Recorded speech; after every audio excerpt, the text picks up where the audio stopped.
This section covers both types of zoning relief available in the Denver Zoning Code, administrative adjustments and variances. First, within the administrative adjustments section, the scope of administrative adjustments for landmark properties has been expanded. Item 1B now makes clear that this procedure is available to properties listed on the state or national registers of historic properties, as well as those locally designated properties. You'll also see a change where we've updated the description of historic structures to match the language in DRMC Chapter 30. So throughout this section, historic structures are now called structures for preservation or zone lots located in a district for preservation. Then in item 2, extent of adjustment allowed, the edits here clarify that any development standard can be adjusted under this AA. In number 3, we've made the review criteria match those terms for preservation.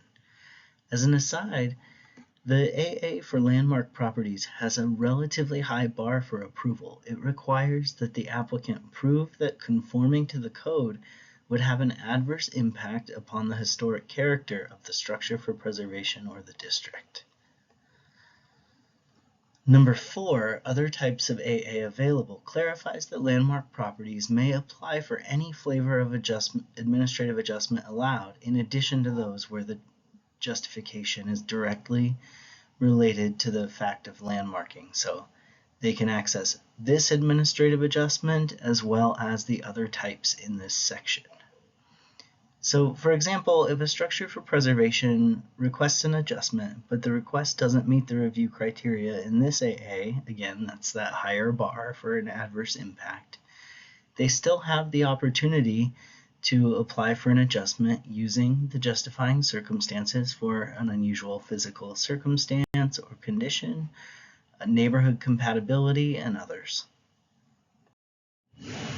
This administrative adjustment is for resolving conflicts between city standards. It's for those times when two standards physically cannot be met at the same time.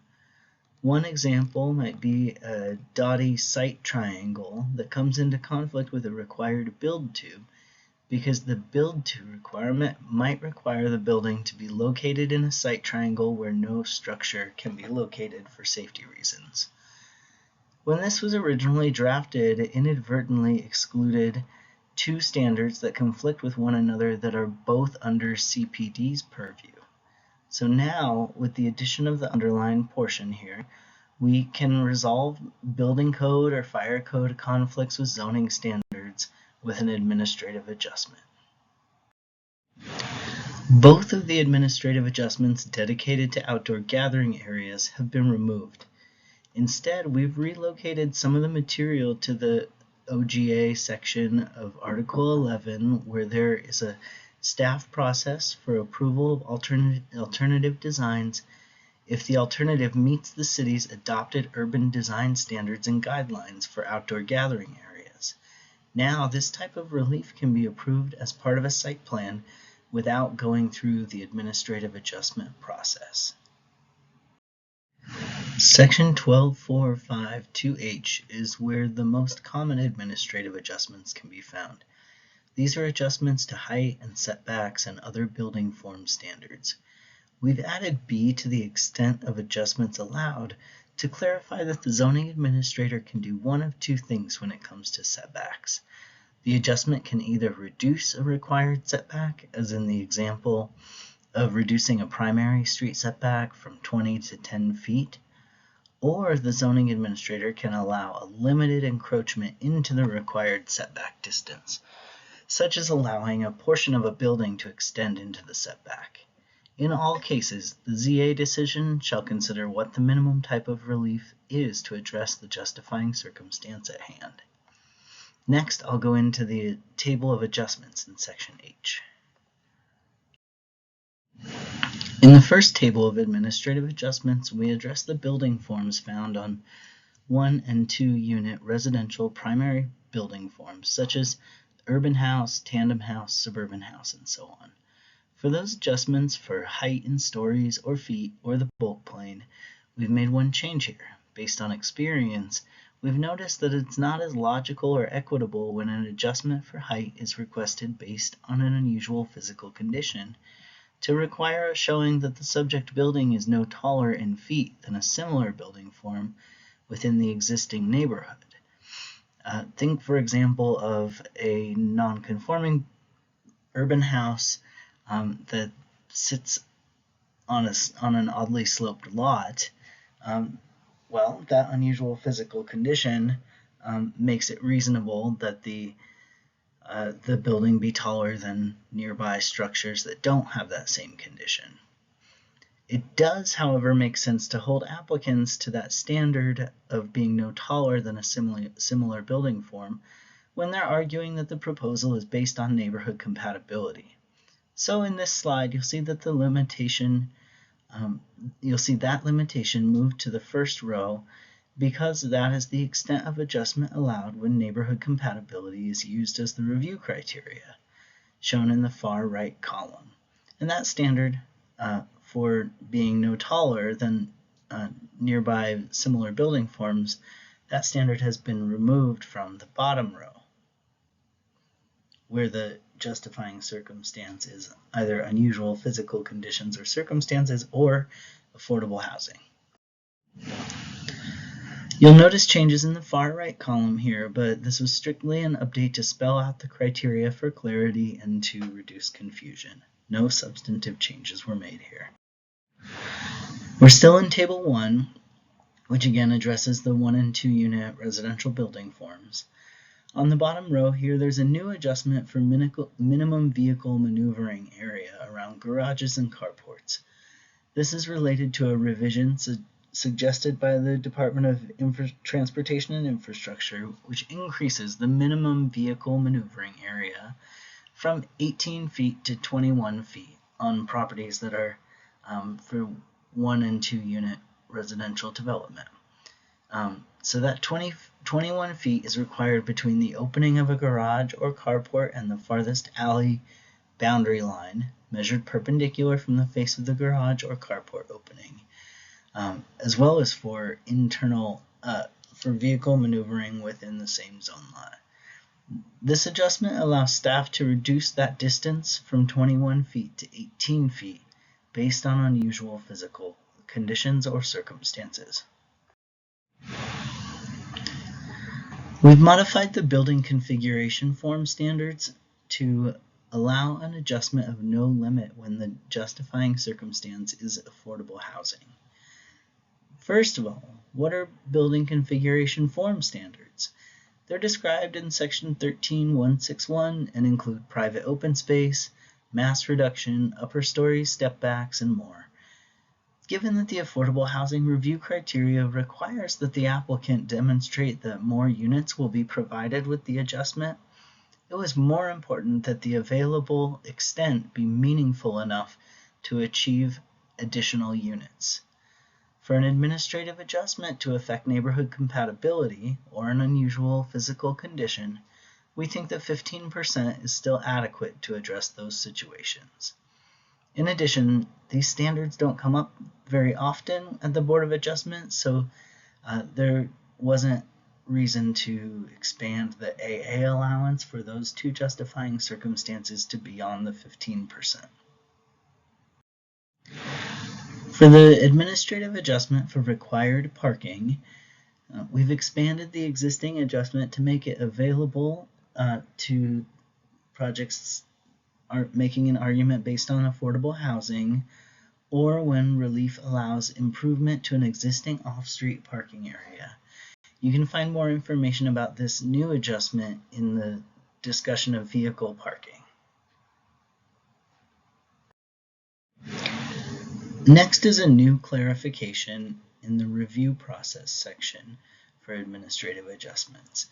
This clarification states that CPD may refer an administrative adjustment request to the Board of Adjustment for decision when that request is combined with related variance requests. This occurs regularly where we have AA requests that are related to a variance on the same property, and the outcome of the AA is dependent upon the outcome of the variance, or vice versa. In these cases, as stated here, the violations that could have been reviewed as AAs must be reviewed as variances by the Board of Adjustment. This is intended to keep the board focused on the same set of review criteria that they normally use. After the Board of Adjustment reviews these requests, they shall not be reheard by the zoning administrator as an administrative adjustment. Essentially, that means if you receive a denial from the board for your AA requests that are heard as variances, you don't get to try again with only the administrative adjustment ask.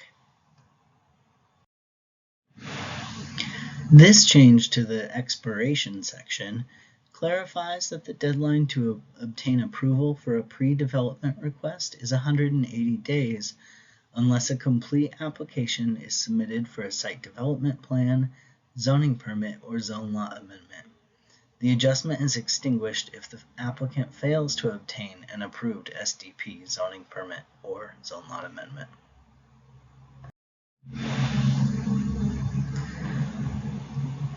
This is a minor adjustment to the neighborhood compatibility review criteria. But it's an important one. It's stating that the adjustment will result in a building form that is more compatible with similar building forms in the existing neighborhood than a conforming project. The clarification here is that the similar building forms part applies to the whole of the proposed adjustment and not just to the design element aspects of it, which was implied by the previous organization of the section. The next section in neighborhood compatibility describes how the existing neighborhood is determined. It's a small change. We show existing neighborhood as being capitalized because the term is now defined in Article 13. The next part of this review criterion gives a little more nuance to how to determine what is considered more compatible, stating that there's no hard and fast mathematical rule such as a finding that 51% of the neighborhood contains the proposed dimensions or elements. Items B1 and 2 here give more instruction for evaluating neighborhood compatibility, stating that the ZA shall consider the following. First is whether the existing pattern in the neighborhood contains dimensions or building forms similar to the subject property, and whether that existing pattern supports a finding of neighborhood compatibility. And second is whether the administrative adjustment would establish a precedent for future similar requests, and if that would adversely impact the existing character and built context in the existing neighborhood. Finally, number 4 here is deleted because we have opened up the ability for historic structures or structures in a district for preservation to seek out all types of administrative adjustments rather than only going through the specific adjustment for those properties. Under the unusual physical conditions or circumstances, justifying circumstance, we've added conforming structures to the list of existing structures that may give rise to an unusual physical condition. We felt that we were unnecessarily penalizing applicants from using this path when they had a conforming structure. Number 2 requires that the unusual condition not exist throughout the neighborhood and gives 2 exceptions to that requirement. We've added a third example to those exceptions, which allows for the reuse of an existing structure when the request is to adjust minimum parking standards for reuse of an existing structure. This is because it's likely common to find a neighborhood where many of the buildings were developed around the same time and all of them do not meet the current parking standards or cannot meet them while also allowing for the reuse of existing buildings.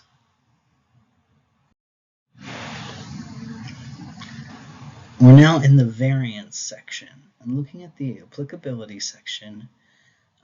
We've revised the text to give the board the authority to grant variances to procedures in Article 12.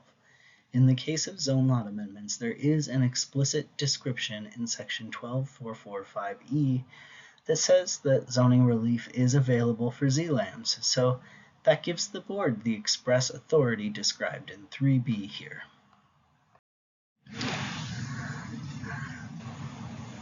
This change to the limitation in C, when an administrative adjustment is possible, it requires that if a violation can be remedied via an administrative adjustment, the applicant is required to go through that process.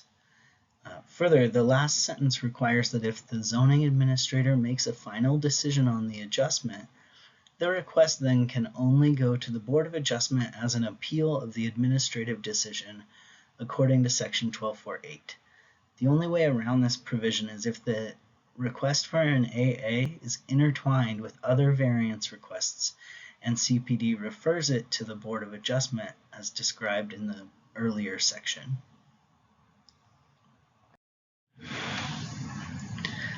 This is a minor adjustment to the neighborhood compatibility review criteria for the board for variances, but it's an important one. It's stating that the variance will result in a building form that is more compatible with similar building forms in the existing neighborhood than a conforming project.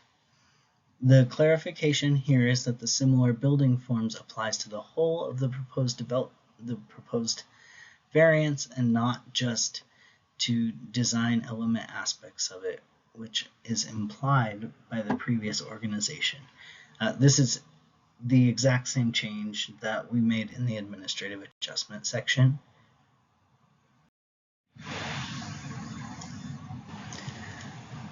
This is also a similar change to what was made in the administrative adjustment section, where we've reorganized the wording to help it make more sense and so that it applies to the whole section in B1.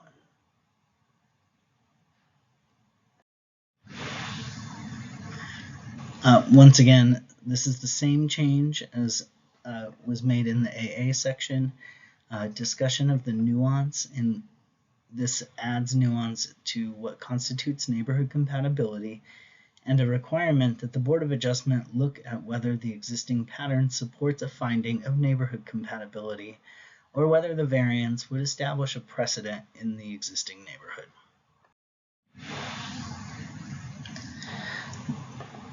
This change to the expiration section clarifies that the deadline to obtain approval for a pre-development request is 180 days unless a complete application is submitted for a site development plan, zoning permit, or zone lot amendment. The variance, pre-development variance is extinguished if the applicant fails to obtain an approved site development plan, zoning permit, or ZLAM.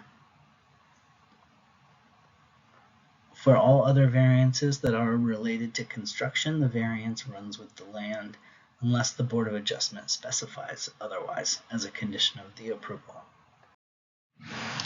This is a new section under requirements and limitations after a variance decision that states that an applicant must wait 3 years before trying again for a new variance that was denied on the same zone lot and for the same scope as the variance that was denied. The board is able to waive the 3-year limit when the applicant has stated good cause for the exception and when the exception is consistent with any text amendments to the code. Without this being addressed in the DZC before, we were left with the board's rules, which prohibited a request from coming back to the board for the same subject matter in perpetuity and did not offer exceptions. That means that we had denials of ADUs that were hamstringing owners decades into the future without a way to appeal or reconsider, even despite changes in the Denver zoning code.